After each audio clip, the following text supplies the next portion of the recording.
Police মাফ চাইছে, কিন্তু ওদিকে সম্ভবত প্রশাসনের আমলাদের কাছে আমাদের মাফ চাইতে হবে। পরিস্থিতিটা সেই রকম দাঁড়িয়েছে। আমরা খেয়াল করেছি কিছুদিনের আগে এর মধ্যেই পুলিশের বিভিন্ন পর্যায়ের কর্মকর্তারা, র্যাব প্রধান, তারা শেখ হাসিনার সময় তারা প্রফেশনালি দায়িত্ব পালন করেননি সেটা স্বীকার করেছেন, সেটার জন্য ক্ষমা চাইছেন। এটা সত্য, ফৌজদারি অপরাধের কোনো ক্ষমা হয় না। সুতরাং ফৌজদারি অপরাধ যেগুলো আছে সেগুলোর বিচার হওয়া উচিত হবে, কিন্তু এই বোধ তাদের মধ্যে তৈরি হয়েছে যে তারা অন্যায় করেছেন। প্রাতিষ্ঠানিকভাবেই উচ্চপদস্থ পুলিশ অফিসাররা এই ধরনের স্টেটমেন্ট দিচ্ছেন প্রকাশ্যে জনগণের কাছে। আমরা এটাকে প্রশংসা করি, এই অন্তত যে নৈতিকভাবে তারা দায় নিচ্ছেন, স্বীকার করছেন। কারণ একটা কথা মনে রাখতে হবে, কোন একটা ভুল বা অপরাধ শোধরানোর প্রধান স্টেপ হচ্ছে প্রাথমিকভাবে ওইটা ভুল বা অপরাধ হিসেবে স্বীকার করা। মানে আমরা মনে করি জনগণের কাছে প্রশাসনের আমলাদেরও মাফ চাওয়া উচিত ছিল, কারণ শেখ হাসিনাকে ক্ষমতায় রাখার ক্ষেত্রে পুলিশের মতো করেই প্রশাসনের আমলারা দায়িত্ব পালন করেছেন অত্যন্ত চমৎকারভাবে।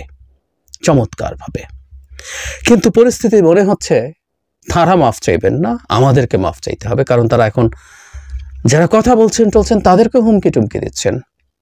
তার আগে একটা কথা একটু বলে রাখা ভালো, যে আসলে মানে শেখ হাসিনার সময় তারা শেখ হাসিনা সব কথা মেনে চলেছেন। ওনারা চাকরি করেন, প্রজাতন্ত্রের কর্মচারী।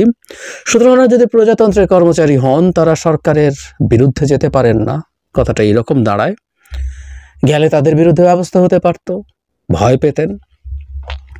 সেই তারাই এখন চাকরি বিধি সহ সব আইন ভঙ্গ করে যা তা বলছেন, সমাবেশ করছেন, সভা করছেন, পুরনোদেরকে ডেকে এনেছেন, আরো কাউকে ভাড়া করেছেন, কোট অ্যান্ড কোট, তাদের পক্ষে তোপ দাগানোর জন্য। আমি একটা কথা রিপিট করি, আপনারা যারা প্রশাসনের মানুষ আমাকে শুনছেন, আপনারা কি চাইছেন, কি বক্তব্য, সেটা নিয়ে আমার মূল বক্তব্য না। আমি দুটো ভিডিও করেছি, দ্য থার্ড ওয়ান। আমি চেয়েছিলাম পরে আবার কথা বলবো, কারণ 4 তারিখ আপনারা মহাসমাবেশ করবেন বলছেন, তখন আবার বলবো। কিন্তু আবার বলতে হয়েছে কারণ আপনাদের একটা স্টেটমেন্ট সামনে আসলো, যেটা দেখে মনে হলো আমাদেরকে মাফ চাওয়াতে চান আপনারা, সে কারণেই কথা বলতে চেয়েছি। আমার মূল জায়গাটা হচ্ছে, আপনি আইন ভাঙছেন, আপনি বিধি ভাঙছেন, ভেঙে আপনি এই কাজগুলো করছেন, এবং যে ভাষায় কথা বলেছেন সেই ভাষাটা প্রথম সমাবেশটা তো দেখিনি, পরে যে গ্যাদারিং হলো একটা ইনডোর মিলনায়তনে যে সভা হলো, যেখানে অতীত এবং বর্তমানের প্রশাসনের কাজ করা মানুষজন যে ভাষায়, যে বডি ল্যাঙ্গুয়েজে যেসব হুমকি ধামকি করে দিয়েছেন সবাইকে, সেইটার বিরুদ্ধে কথা বলেছি, এখনো বলছি। অথচ পাল্টা হলো, আমি পড়ি, ওনারা আগুন লাগানি একটা স্টেটমেন্ট দিয়েছেন। যারা অ্যাডমিনিস্ট্রেটিভ সার্ভিস অ্যাসোসিয়েশন যেটা আছে, এই অ্যাসোসিয়েশনগুলো থাকা নিয়েও প্রচুর প্রশ্ন আছে, সেটা এখন আপাতত সরিয়ে রাখি আজকে আলোচনার জন্য। তারা আগুন নিয়ে নানান কথাবার্তা বলতে একটা পর্যায়ে এসে বলছেন, আমরা আরও লক্ষ্য করছি যে জনপ্রশাসন সংস্কার কমিশনের সুপারিশের বিষয়ে অপরিণামদর্শী ও অযৌক্তিক লেখালেখির মাধ্যমে সামাজিক যোগাযোগ মাধ্যম সহ নানা ক্ষেত্রে সরকারের ভাবমূর্তি ক্ষুণ্ণ করার জন্য একটি বিরূপ পরিস্থিতি সৃষ্টি করে দেশকে অস্থিতিশীল করার অপপ্রয়াসও চলছে। আমরা এই অপচেষ্টার তীব্র নিন্দা ও প্রতিবাদ জানাই এবং এহেন কাজ থেকে বিরত থাকা সহ জড়িতদের অতি দ্রুত চিহ্নিত করে আইনের আওতায় আনার জোর দাবি জানাই। খেয়াল করি আমি আবার একটু পড়ি, জনপ্রশাসন সংস্কার কমিশনের সুপারিশের বিষয়ে অপরিণামদর্শী ও অযৌক্তিক লেখালেখির মাধ্যমে সামাজিক যোগাযোগ মাধ্যম সহ নানা ক্ষেত্রে সরকারের ভাবমূর্তি ক্ষুণ্ণ করার জন্য একটি বিরূপ পরিস্থিতি সৃষ্টি করে দেশকে অস্থিতিশীল করার অপপ্রয়াস চলছে। মানে অযৌক্তিক লেখালেখি করা যাবে না? যাবে তো, আমি মনে করি যাবে। একটা আদর্শ গণতান্ত্রিক সমাজে, ওই যে বললাম, ওনারা আসলে ভুলে গেছেন শেখ হাসিনা ক্ষমতায় নেই, দে আর প্রোগ্রামড, গত 15 বছর এভাবেই প্রোগ্রামড। একটা সমাজে অযৌক্তিক কথা বলারও স্কোপ থাকবে, এটা সরিয়ে রাখি কেউ যৌক্তিক বা অযৌক্তিক বলছে কিনা। অযৌক্তিক কথারও জায়গা থাকবে, কেউ অযৌক্তিক কথা বলছেন, আপনারা যুক্তি দেবেন, এটাই হচ্ছে একটা গণতান্ত্রিক সমাজের বৈশিষ্ট্য। অযৌক্তিক কথা বলা মানেই হলো সেটা সরকারের ভাবমূর্তি ক্ষুণ্ণ করার জন্য একটি বিরূপ পরিস্থিতি সৃষ্টি করে দেশকে অস্থিতিশীল করা। ও মাই গড, ভয়ঙ্কর ব্যাপার। এই জায়গায় তারা এটাকে নিয়ে যাচ্ছেন যে এই অযৌক্তিক ইয়েতেই এটা শেষ পর্যন্ত ওখানে গিয়ে ঠেকবে, এই হচ্ছে তাদের বক্তব্য।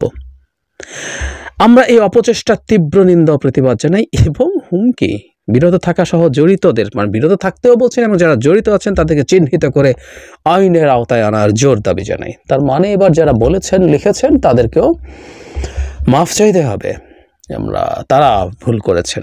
লেখালেখির কথা বলছেন টু সাম এক্সটেন্ট, আমিও এর মধ্যে পড়ি কারণ আমি কথা বলছি এটা নিয়ে। একটা কলামও লেখার কথা ভাবছি, অনেকেই লিখছেন, আমি নিজেও লিখবো। আসলে কলাম লেখা কমে গেছে, সম্ভবত লিখবো।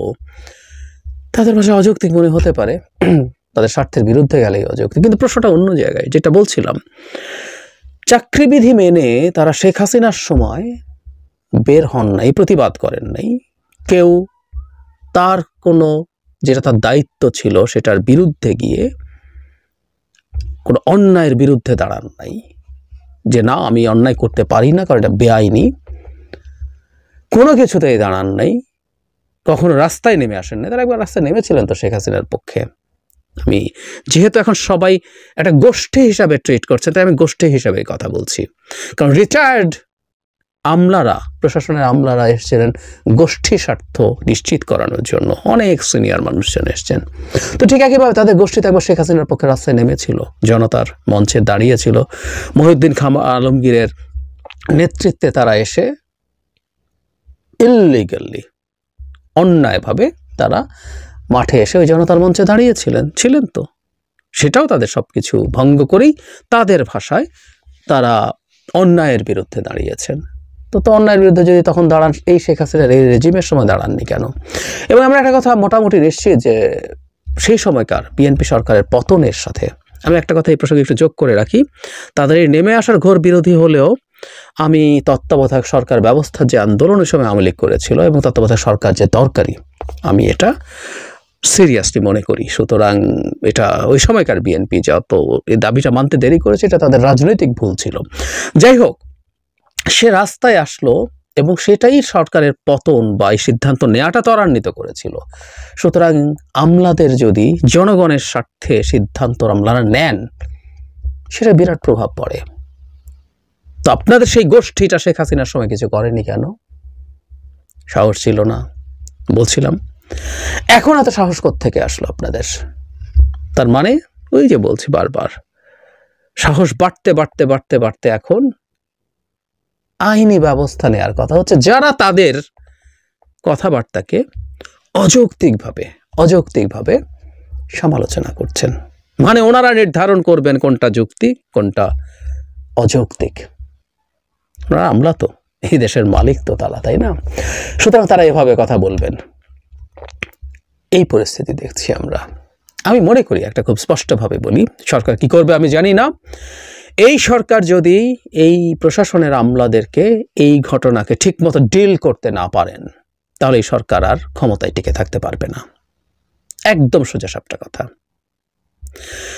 একটা জিনিস প্রথম দিন থেকে বলে আসছে, যে একটা সরকারের প্রয়োজনে বল প্রয়োগ করতে হয়। বল প্রয়োগ মানে খুবই কঠোর কিছু তা না, প্রয়োজন অনুযায়ী এক এক জায়গায় এক এক রকম, কিন্তু সরকার বল প্রয়োগ করতে পারে, এই জন্যই ওটা সরকার।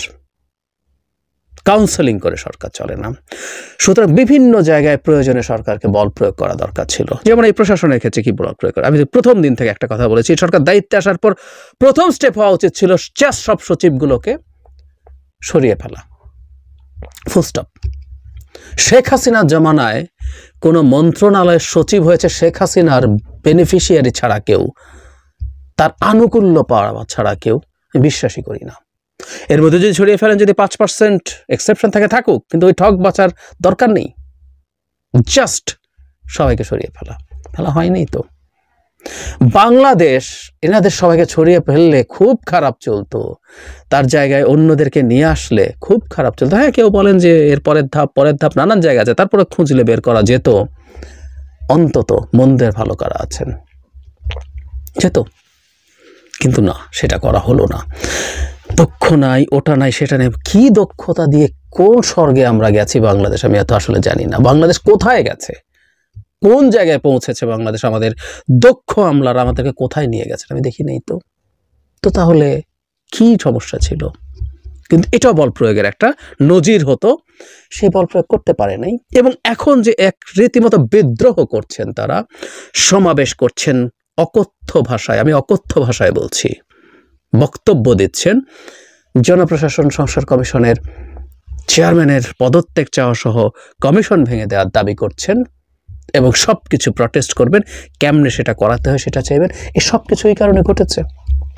সরকার এটা যদি ঠিকঠাক মতো ডিল করতে না পারেন, তাহলে আমার মনে হয় খুব বিপদ হবে। কারণ তখন বোঝা যাবে যে সরকারের আসলে ক্ষমতায় থাকার জন্য যা যা করা দরকার সেই হ্যাডাম নাই।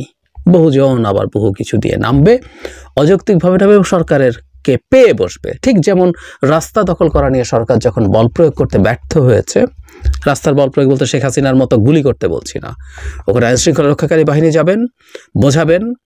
ব্রিটেনে বা বিভিন্ন জায়গায় আমরা দেখেছি ধাক্কা দিচ্ছেন, তাদের সামনে যে শিল্ড আছে সেটা দিয়ে তারা প্রটেক্ট করে সরিয়ে দিতে চাইছেন। এগুলো বল প্রয়োগ। অল্প মানুষ হলে এই বল প্রয়োগেও রাস্তা ক্লিয়ার করা যেত, কিন্তু যখন হয় নাই, যে কেউ রাস্তায় নেমে যাচ্ছেন এবং রাস্তা ব্লক করছেন। একই ঘটনা এই ক্ষেত্রেও ঘটবে, এই ক্ষেত্রেও ঘটবে।